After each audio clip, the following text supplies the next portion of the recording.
జూబ్లీస్ వైపుల్లో 3 ప్రధాన పార్టీలు ఈ గట్టి పోరు నడుస్తుందన్న ఎవరు గెలిచే అవకాశాలు ఉంటుంది? పక్క బీఆర్ఎస్ అండి. ఎందుకంటారు? ఎందుకంటే ఆయన మన గత 10 సంవత్సరాల కింద 2 సంవత్సరాలు 22 నెలలు అవుతుంది. మన కాంగ్రెస్ ప్రభుత్వం ఏం చేసిందని మీరు చెప్పండి. ఒక హైడ్రా తప్ప వేరేది ఏమైనా చేస్తే దాన్ని నేను అగ్రీస్తాను. అంతకుముందు 10 సంవత్సరాలు మన కేసీఆర్ పరిపాలనలో ఏ విధంగా జరిగిందో ఆ విధంగా ఇప్పుడు ఒక్కటి లేదు. హైడ్రా తప్ప వేరేది ఏం లేదు. ఎందుకంటే ఈయన ఏదైతే మనకు 2023లో మనకు 6 గ్యారెంటీలు 420 హామీలు, అందులో ఏ ఒక్కటి ఓన్లీ 1 ఫ్రీ బస్ తప్ప వేరేది ఏది అమలు చేయాలి. అది ఫ్రీ బస్ ఇచ్చిర్రు అన్న చాలా అది లాభం ఉంది కదండి. లేదని అంటుర్రా మీరు? కొట్టుకుంటారు ఆడోళ్ళు. చూసిర్రా మీరు ఆ గొడవలు? లైవ్లో మీడియాలో చూసారేమో కదా. కొట్టుకుంటారు ఆడోళ్ళు. తులం బంగారం అన్నాడు, తులం బంగారం లేదు, ఏం లేదా ఉన్నది. వాళ్ళు ఇంతకుముందు మా కేసీఆర్ ప్రభుత్వం కేసీఆర్ సార్ ఇచ్చే ₹1,00,000 కూడా మాకు చక్కగా వస్తలేదు. ఉన్న ముచ్చట చెప్తున్నా అన్న. మళ్ళీ ఇంకేముందని చెప్పండి. పెన్షన్లు, వృద్ధాపాయ పెన్షన్లు అన్నారు, 4,000 అన్నారు, ₹2,000 అవే వస్తున్నాయి. దాన్ని పెంచింది రాలే. ఒంటరి మహిళకి 2,500 అన్నారు మహాలక్ష్మి కింద, అది ₹1 లేదు. ఏ హామీలు ఉన్నాయని చెప్పండి. ప్లస్ ఇంకోటి ఏది అభివృద్ధి అనేది లేదు. ఇంతకు ముందు 2014 నుంచి 23 వరకు ఏదైతే 10 సంవత్సరాల పరిపాలనలో మన హైదరాబాద్ అంటే ఇంచుమించు మీరు ఇది ఫైనాన్షియల్ డిస్ట్రిక్ట్ పోండి, నానగ్రామ్ కూడా ఏ విధంగా ఉందో ఆడ 7 లక్షల జనాభా నార్త్ ఇండియన్స్ కానీ సౌత్ ఇండియన్స్ కానీ ఈరోజు చేయడానికి గల కారణం ఏంది? కేసీఆర్ చేసిన అభివృద్ధి అంతే తప్ప ఇది కాంగ్రెస్ చేసింది శూన్యం, జీరో. కాంగ్రెస్ ఇప్పటికి ఇట్లా మంత్రులు ప్రభుత్వం ఏర్పడినప్పటి నుంచి ఇప్పటి వరకు విశ్రాంతి లేకుండా పనిచేస్తున్నారు. ఏ రోజు రెస్ట్ తీసుకోకుండా చేస్తున్నారు.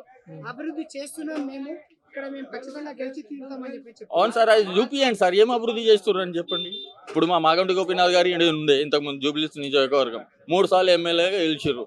చేసిన అభివృద్ధి ఏందనేది మాకు తెలుసు. ఇక్కడ ఇప్పుడు శ్రీరామ్ నగర్ అయినా కానీ, ఎర్రగడ్డ అయినా కానీ, వెంగళరావు నగర్ అయినా కానీ, బోరబండ అయినా కానీ ప్రశాంతంగా ఉందండి. ఎస్పీఆర్ హిల్స్ అనేది కట్టిరు, ఇండే మల్టీ ఫంక్షన్ హాల్ కట్టిరు, ఇలాంటివి చేసిరు. ఇప్పుడు ఈ ప్రభుత్వం వచ్చినాక ఏం చేసిరు సార్ చెప్పండి సార్ మీరు.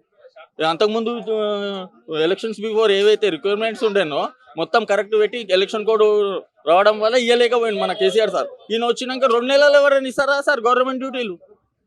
చెప్పండి సార్. ఇప్పుడైతే మైనారిటీల ఓట్లు ఎక్కువ ఉన్నాయి కదా, అవునండి, కోసమని ప్రత్యేకించి కసరత్తు చేస్తుంది కదా కాంగ్రెస్. దాని గురించి మైనార్టీ అంటే కసరత్తు ఏం చేసింది సార్ చెప్పండి. ఎంఐఎం క్యాండిడేట్ కాదు సార్, అజరుద్దీన్ ఇచ్చిర్రు. 22 నెలలలో ఎప్పుడైనా కానీ మా ఎమ్మెల్యే క్యాబినెట్ లా ముస్లిం మంత్రి ఉండేనా సార్? మైనార్టీ మంత్రి ఉండేనా? ఇప్పుడు ఎలక్షన్ భయానికి దెబ్బకు మా కేటీఆర్ సార్ చెప్పే వరకేమో దెబ్బకు నిన్నగాక మొన్న అజరుద్దీన్ కి చేసారు కదా. ఎలక్షన్ లో ఓడిపోతారని భయంతో అది స్వచ్ఛంగా జనాలకే కనిపిస్తుంది కదా సార్. ఇచ్చిందా ఇయ్యందా అనేది మేమైతే చెప్పడం కాదు, జనాలకే తెలుస్తుంది. ఒక సీఎం వచ్చి ప్రచారం చేస్తున్నాడు, అది పాజిటివ్ అయ్యే అవకాశాలు చాలా ఉన్నాయని చెప్పి చూద్దాం సార్. 14వ తారీఖు నవంబర్ 14వ తారీఖు నాడు ఎవరు గెలుస్తారో ఎవరు ఓడుతారో అప్పుడు తెలుసు. అంటే నవీన్ యాదవ్ కు చాలా వరకు ఫ్యాన్స్ ఫాలోయింగ్ ఉన్నాయి సార్. ఏం అవసరం వచ్చినా అందుబాటులో ఉంటారని అంటారు. కరెక్ట్ కాదు, నేను క్యాండిడేట్ చూసేస్తలేడా, పార్టీని చూసేస్తారు. ఇప్పుడు సునీత మేడం అంటారు, కానీ మేము సునీత మేడం అని కాదు, మేడం మాదే కాదని అంటలా, కాకపోతే తెలంగాణ అదే పక్క పార్టీ చేసిన అభివృద్ధిని చేసేస్తాం. అది నేను చెప్పలేను సార్. ఎందుకంటే మన దగ్గర మన సిటీలో మొత్తం మీద అయితే 50 దాటదు పర్సెంటేజ్ సిటీ మొత్తానికి. లాస్ట్ టైం మనకి ఎలక్షన్స్ అప్పుడు 48% మనకు జూబ్లీస్ నియోజకవర్గానికి ఉండే 16,000 ఓట్లతో గెలిచినప్పుడు మాగంటి గోపీనాథ్ సార్. ఇప్పుడు ఇంచుమించు టకాఫర్ కాబట్టి అది అంతో ఇంతో గెలవచ్చు. ఎవరు గెలుస్తారని తెలియదు. 2 గుర్రాల సవారీ. అది మనకు తెలియని ముచ్చట నేను చెప్పలేను. లంకాల దీపక్ రెడ్డి లాస్ట్ టైం ఎలా ఉండే, ఈ టైం కూడా ఆయన అభ్యర్థి కాబట్టి అది నేను చెప్పలేను.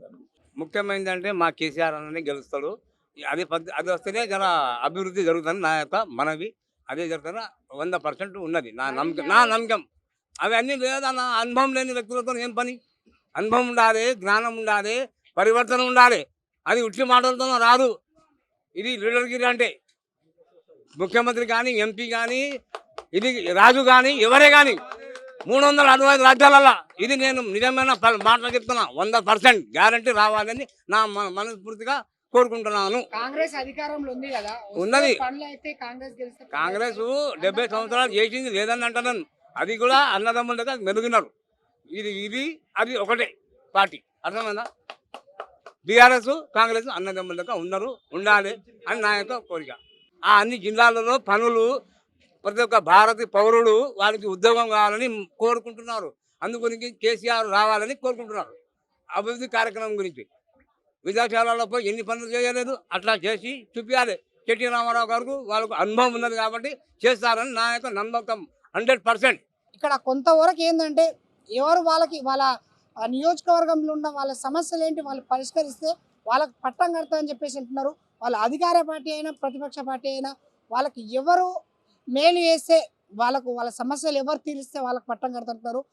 గత ప్రభుత్వం మంచిగున్నా ఈ ప్రభుత్వం మంచిగున్నా ఏదున్నా కానీ వాళ్ళకి సమస్యలు తీర్చే వాళ్ళకే వాళ్ళు పట్టం కడతామని స్పష్టంగా చెప్తున్నారు. చాలామంది పబ్లిక్ అయితే ఈ ర్యాలీకి రావడం జరిగింది. ఇక్కడనే కొంతవరకు ఇక్కడ ఉన్న ఈరోజు సీఎం ఇదే విషయంలో ఈ జూబ్లీహిల్స్ నియోజకవర్గంలో పెద్ద ఎత్తున ర్యాలీ చేయడం జరిగింది.